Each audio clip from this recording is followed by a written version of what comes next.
Firstly, you can now order direct from Cookidoo to Tescos, Ocado or Amazon Fresh. Secondly, and very excitingly, you can now add to your shopping list items that are not related to Cookidoo and in fact not even related to food. Let me show you how it works. First, choose a recipe. I'm choosing the beetroot and halloumi burger.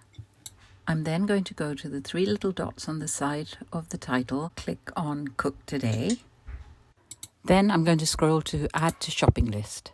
Now go up to My Week and it'll take you to all the recipes that you've put there for the week. You can see mine today, and on the right is the shopping list. And if I click on Show Ingredients, it takes you to the shopping list, and there are little boxes for you to tick off the items that you do not want to order.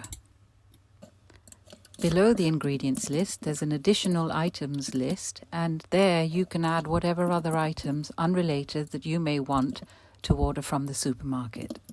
How cool is that? After you've chosen your additional items, go to the options box on the top right hand side and scroll down to order ingredients, and it takes you to the currently 3 supermarkets that you can order from.